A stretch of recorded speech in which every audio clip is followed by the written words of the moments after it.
السلام علیکم، میں ہوں عبدالرؤف خان اور آپ دیکھ رہے ہیں 180 سپورٹس چینل۔ ویورز، سازگار پچ پہ تو کسی بھی انڈر 19 پلیئرز کو بھی کھلا دیں تو وہ رنز کر جائے گا، لیکن سلو اینڈ لو وکٹ پہ جس طرح ہماری بیٹنگ لائن افغانستان کے خلاف شارجہ میں ایکسپوز ہوئی، اور شارجہ وہ وینیو ہے جس میں سب سے زیادہ پاکستان ٹیم نے میچز کھیل رکھے ہیں، تو وہاں پہ جس طرح پہلے T20 میں پاکستان ٹیم نے، اگرچہ اس کو کہا جا رہا ہے کہ یہ ایک نا تجربہ کار ٹیم تھی، لیکن مد مقابل افغانستان میں بھی کوئی 100 میچ کھیلنے والے تجربہ کار کھلاڑی نہیں تھے۔ ان میں بھی محمد نبی، مجیب الرحمان، راشد خان اور ایک آدھ اور پلیئر ہی تھے جو جن کو تجربہ کار کہا جا سکتا ہے۔ باقی ان کے بھی سارے پلیئر ایسے ہی ہیں، کوئی 10 میچ کھیلا ہوا ہے، کوئی 20 میچ کھیلا ہوا ہے، کوئی 12 میچ کھیلا ہوا ہے۔ تو جس طرح پاکستان ٹیم نے بیٹنگ میں سٹرگل کیا، اور آپ حیران ہوں گے سن کے کہ سلو اینڈ لو وکٹ پہ بھی کھیلنا، ظاہر ہے پاکستان میں بھی اس طرح کی پچز ہوتی ہیں، فرسٹ کلاس میں بھی اور ون ڈے اور T20 میچز میں بھی، تو وہاں پہ ایسے ہمارے کھلاڑی کھیلے جیسے بالکل انجان ہوں، اور وہ ڈیمانڈ کر رہے ہوں کہ بھائی اگر ہم سے رنز کروانے ہیں تو آپ سیمنٹ وکٹ بنا کے دیں ہمیں، تاکہ ہم ہر الٹی سیدھی شاٹ کھیل سکیں۔ اور اب دیکھیں کہ جو ٹیم پہلے بیٹنگ کرتے ہوئے ٹاس بھی جیتا اور 12 اوور ڈاٹ بال کھیل دیے، اب دیکھیں کہ 20 اوور جس ٹیم نے کھیلے ہوں اور اس نے 72 گیند جو ہیں وہ ڈاٹ بال کھیل دیے ہوں، تو ایسا لگ رہا تھا کہ کہیں قبرستان سے اٹھ کے میلکم مارشل اور شین وارن آ گئے ہیں، جو کھیلے نہیں جا رہے ہمارے بیٹسمینوں سے، اور پچ ریڈنگ جو ہے وہ بھی ہمارے بیٹسمین نہیں کر سکے کہ اس وکٹ پہ سٹروک میکنگ اگر مشکل ہے تو سنگل ڈبل لیں اور جو گیند مارنے والی ہے اس پہ ہٹ کرے۔ تو بالکل ہی نا تجربہ کار ٹیم نے یہ بھی ثابت کیا کہ ان کو جو ہے کرکٹ کی بھی جو ہے علم کم ہی ہے، وہ پچ ریڈ نہیں کر سکتے، مخالف ٹیم کی سٹرینتھ نہیں سمجھ سکتے۔ تو پھر اس طرح کی اگر اپرچونٹی ملے کرکٹرز کو اور وہ کچھ نہ کر سکیں تو پھر یقیناً یہ کرکٹ سوالیہ نشان ہے آپ کی PSL بھی، کیونکہ افغانستان کے 11 کھلاڑی جو تھے وہ سپر فٹ تھے، وہ انٹرنیشنل معیار کے مطابق ان کی فٹنس تھی، انہوں نے فیلڈنگ بھی اچھی کی، بالنگ بھی اچھی کی، اور اینڈ پہ وکٹ کو بھی انہوں نے ریڈ کیا اور پاکستان کو شکست سے دوچار کیا۔ تو یہ چیز ہے کہ PSL میں جو کھلاڑی چھکے لگا رہے تھے، چوکے لگا رہے تھے، ان کو وہاں گیند دکھائی نہیں دے رہا تھا، سمجھ نہیں آ رہا تھا، چاہے وہ عماد وسیم ہو، صائم ایوب ہو، طیب طاہر ہو،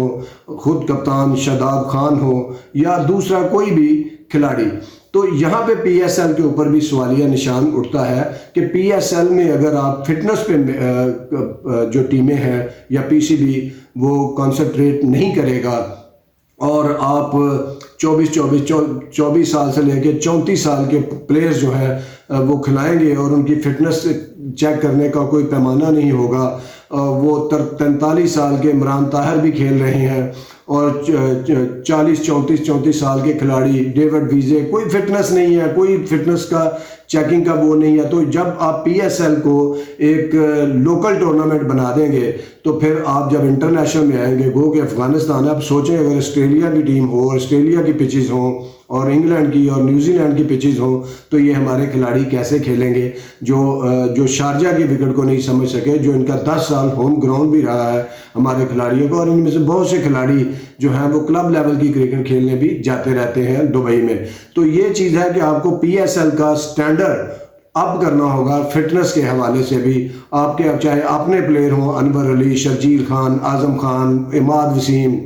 محمد عامر، اسی طرح جو انٹرنیشنل پلیئر بھی آئے ہیں جو اپنی ٹیموں سے 5 سال میں بن کٹنگ جیسے وہ نہیں کھیل رہے، تو ان کی فٹنس کا معیار بھی ایسا ہی ہے کہ یہاں پر ہمارے پلیئرز رنز بھی بنا لیتے ہیں، چھکے بھی مار لیں گے، لیکن جب انٹرنیشنل میں جائیں گے تو ان کا ڈفرنس نظر آئے گا کہ یہ شاید اس معیار کی کرکٹ کے پلیئر نہیں ہیں جس میں آپ کے مد مقابل 11 کے 11 پلیئر 100% فٹ ہیں۔ اور دوسرا PCB الیکشن کروا رہا ہے زون کے، ڈسٹرکٹس کے، اور اس کے بعد ریجنز کے ہوں گے، اور آپ دیکھ رہے ہیں کہ بہت سے بلا مقابلہ صدر صدور ٹریئر بنتے جا رہے ہیں. اسی طرح 16 ریجن میں سے 10-11 ریجنل صدور اور سیکٹری بھی بلا مقابلہ منتخب ہو جائیں گے. اور یہی جو بلا مقابلہ منتخب ہو رہے ہیں کل کو روئیں گے اسی نظام کے آگے جو ان کو جو منتخب کر رہا ہے بلا مقابلہ. ان کے جب لڑکے نہیں کھیلیں گے, جب پی سی بی اپنے سلیکٹر لگائے گا فرسٹ کلاس ٹیموں کے لیے, انڈر 19 ٹیموں کے لیے, تو پھر یہی بلا مقابلہ جو الیکٹ ہو رہے ہیں آج, ہم آپ کے ہیں جی, ہم آپ کے ہیں, اور ٹیموں کو اور ووٹر لسٹیں بھی گڑبڑ کی جا رہی ہیں, تو کل کو یہی جو ہے روئیں گے انہی ارباب اختیار کے آگے جو ان کو آج جتوا رہے ہیں بلا مقابلہ, جب ان کی سلیکشن میں نہیں مانی جائے گی. اور دوسرا یہ ہے کہ آپ کوئی بھی نہیں, ہر کوئی کہہ رہا ہے کہ جی جناب ہم آپ کے ہیں, ہم آپ کے ہیں, ہم بلا مقابلہ منتخب کرائیں. تو یہ سسٹم اسی طرح یہ جب سسٹم شروع ہی گڑبڑ سے ہوگا تو یہ ڈلیور کیا کرے گا؟ وہی پھر اپنا لڑکا جو صدر ہوگا, سیکٹری ہوگا, اس کے 6 لڑکے کھیلیں گے اور اسی طرح کلب کرکٹ برباد ہوتی جائے گی. تو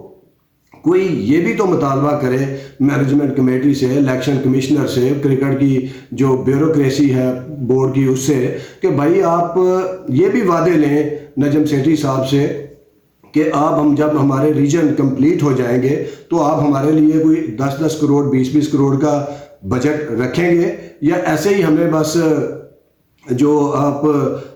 فل چیئرمین منتخب ہونے کے لیے ہمیں منتخب کر رہے ہیں اور آپ یہ ساری ایکسرسائز کر رہے ہیں کہ بلا مقابلہ منتخب ہوتے جائیں, کیونکہ آپ نے نجم سیٹھی صاحب کو منتخب کرنا ہے. اور بہت سے مینجمنٹ کمیٹی میں بھی ایسے لوگ ہیں جو بعد میں ریزائن دے کے ریجن کے صدر بن کے اور پرماننٹ ممبر آگے بنیں گے گورننگ بورڈ کے. تو یہ ٹھیک ہے, آپ بنے, آپ کو کوئی نہیں روک سکتا. جس طرح کا نظام پاکستان میں چل رہا ہے, وہ کیا پنجابی میں کہتے ہیں ستے ویاں سو, آپ کو کوئی نہیں روک سکتا, کیونکہ اسٹیبلشمنٹ سے لے کے ہر چیز آپ کے ساتھ ہے, حکومتیں تک. وہ لیکن خدا کے لیے اگر آپ کو اتنا پاورفل بنایا ہے وقت نے اور نظام نے, تو آپ کم از کم ایسا تو کر جائیں کہ 10-20 کروڑ روپیہ ہر ریجنل ایسوسی ایشن کے لیے بجٹ مختص کریں اور اپنا سی ایف او اور سلیکٹر بے شک ٹیسٹ لیول کا بندہ لگائیں سلیکٹر. لیکن اگر آپ ایسا نہیں کریں گے اور سٹیک ہولڈر زیادہ نہیں بنائیں گے تو پھر کوئی آئین بھی جو ہے وہ دیر پا ثابت نہیں ہوگا. کسی بھی آئین کو مروڑا تروڑا جا سکتا ہے, جس طرح آپ نے 2019 کا آئین توڑا اور مروڑا اور بلکہ اس کو بالکل دفن کر دیا اور اب اپنا لے کے آ گئے, تو کل کو یہ بھی دفن ہو جائے گا اگر آپ نے اپنے سٹیک ہولڈر نہ بنائے. جس طرح ایک ہی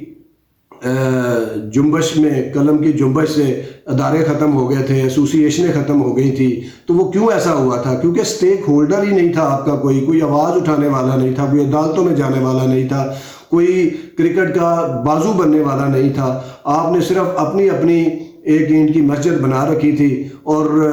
اس میں کوئی طاقت نہیں تھی, کوئی جان نہیں تھی. تو اگر اس نظام میں آپ نے جان ڈالنی, آپ بلا مقابلہ منتخب ہو, آپ ریجنل صدر بنے, آپ چیئرمین پی سی بی بنے, اپنی مرضی کے گورننگ بورڈ میں بندے لے کے آئے, اداروں کے بھی ریجن کے بھی, لیکن خدا کے لیے اس کو ایک سسٹم بنا جائیں. ان 16 ایسوسی ایشنوں کو میں بار بار کہتا ہوں کہ ادارے بنا جائیں.